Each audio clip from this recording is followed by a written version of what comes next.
Chapitre 39. Ce fut dans la seconde semaine de mai que les trois jeunes filles partirent de Gracechurch Street à destination de la ville de en Hertfordshire. Comme elles approchaient de l'auberge où la voiture de M. Bennet devait les attendre, elles eurent la preuve de l'exactitude du cocher en voyant paraître Kitty et Lydia à la fenêtre d'une salle à manger du premier étage. Ces demoiselles, qui étaient arrivées depuis 1 heure, avaient agréablement employé leur temps à visiter le magasin d'une modiste, à contempler la sentinelle d'un poste d'en face et à préparer une salade de concombre. Après les premières effusions, elles désignèrent une table garnie de viande froide telle que peut en fournir un garde-manger d'auberge.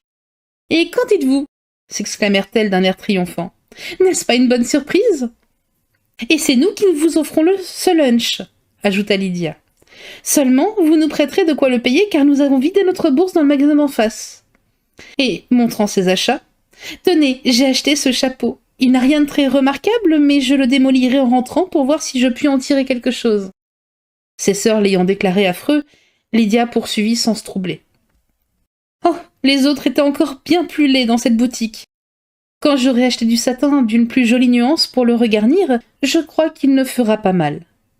Du reste, qu'importe ce que nous mettrons cet été, une fois que le régiment sera parti, car il s'en va dans une quinzaine. »« Vraiment ?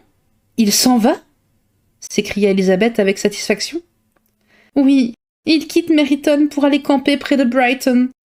Oh, je voudrais tant que papa nous emmène toutes là-bas pour y passer l'été. Ce serait délicieux et il ne coûterait pas très cher. Maman aussi ne demande qu'à y aller avec nous.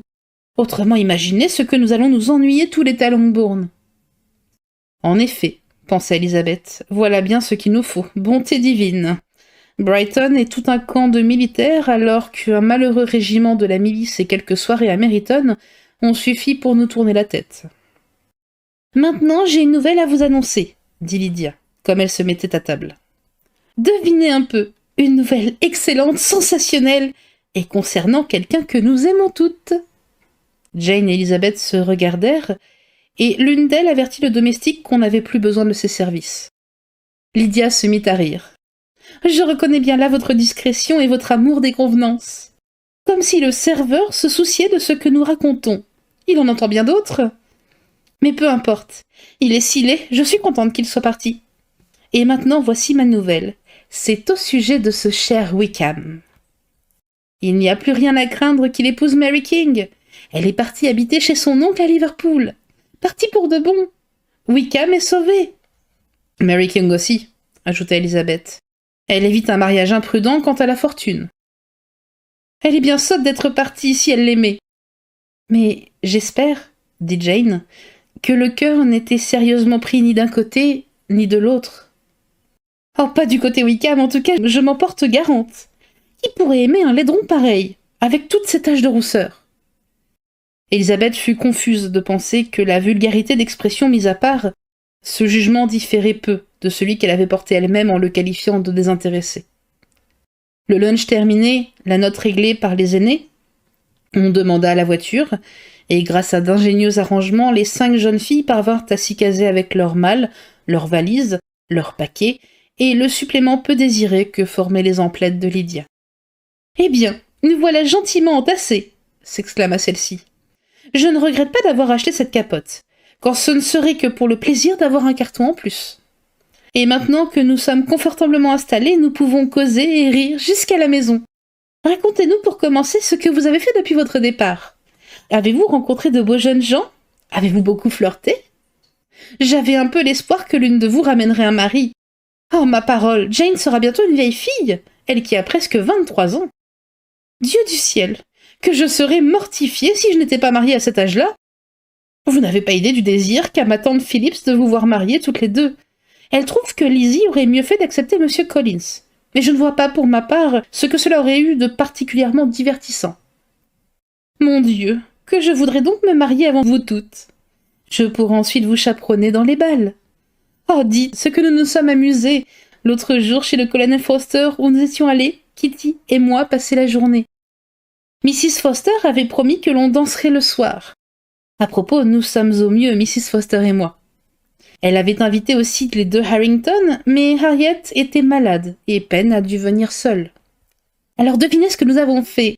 Alors pour avoir une danseuse de plus, nous avons habillé Chamberlain en femme. Vous pensez si c'était drôle? Personne n'était au courant, sauf les Foster, Kitty et moi. Ah, et aussi ma tante, à qui nous avions dû emprunter une robe. Vous ne pouvez vous figurer comme Chamberlain était réussi. Quand Danny, Wickham, Pratt et 2 ou 3 autres sont entrés, ils ne l'ont pas reconnu. Oh Dieu, qu'est-ce que j'ai ri! Et Mrs. Foster aussi. J'ai cru que j'en mourrais. C'est ce qui a donné l'éveil aux autres et ils eurent vite fait d'éventer la plaisanterie. Avec des histoires de ce genre, Lydia, secondée à l'occasion par Kitty, s'efforça le long de la route de distraire ses compagnes. Elizabeth écoutait le moins possible, mais force lui était d'entendre le nom de Wickham qui revenait fréquemment. La réception qu'on leur fit à Longbourn fut très chaude. Mrs. Bennet se réjouissait de voir que Jane n'avait rien perdu de sa beauté, et pendant le repas, M. Bennet redit plusieurs fois à Elizabeth « Je suis heureux de vous voir de retour, Lizzie. » La salle à manger était pleine. Presque tous les Lucas étaient venus chercher Maria, et les sujets de conversation étaient nombreux et variés. Lady Lucas demandait à sa fille, à travers la table, des nouvelles de l'installation de Charlotte et de son poulailler. Mrs. Bennet était occupée d'un côté à se faire donner par Jane des renseignements sur la mode actuelle, et de l'autre à les transmettre aux plus jeunes Mrs. Lucas et Lydia, d'une voix sonore qui couvrait toutes les autres, énumérer à qui voulait l'entendre les distractions de leur matinée. « Oh, Mary, vous auriez dû venir avec nous. Nous avons tant ri. » Au départ, nous avions baissé les stores pour faire croire que la voiture était vide, et nous les aurions gardés jusqu'au bout, ainsi si Kitty n'avait pas eu mal au cœur. Oh, George, nous avons vraiment bien fait les choses, car nous avons offert aux voyageuses un délicieux lunch froid. Oh, vous en auriez profité. En repartant, nous avons cru que nous ne pourrions jamais nous caser dans la voiture. C'était drôle comme tout. J'ai failli en mourir de rire. Et tout le retour, nous avons été d'une gaieté. Nous faisions tant de bruit qu'on devait nous entendre à 3 lieues à la ronde. « Je ne voudrais pas, ma chère sœur, répliqua gravement Mary, décrier de tels plaisirs. Ils conviennent, je le sais, à la généralité des femmes, mais ils n'ont pour moi aucune espèce de charme, et 1 heure de lecture me semble infiniment préférable. » Mais Lydia n'entendit pas un mot de cette réponse. Elle écoutait rarement plus d'1 demi-minute et ne prêtait jamais la moindre attention à ce que disait Mary. L'après-midi, elle pressa vivement ses sœurs ainsi que les autres jeunes filles de venir faire un tour à Meryton, mais Elizabeth s'y opposa avec fermeté. Il ne serait pas dit que les demoiselles Bennet ne pouvaient passer une demi-journée chez elles sans partir à la poursuite des officiers. Pour refuser, elle avait encore un autre motif. C'était d'éviter le plus longtemps possible le risque d'une rencontre avec Wickham. Le prochain départ du régiment lui causait un soulagement inexprimable.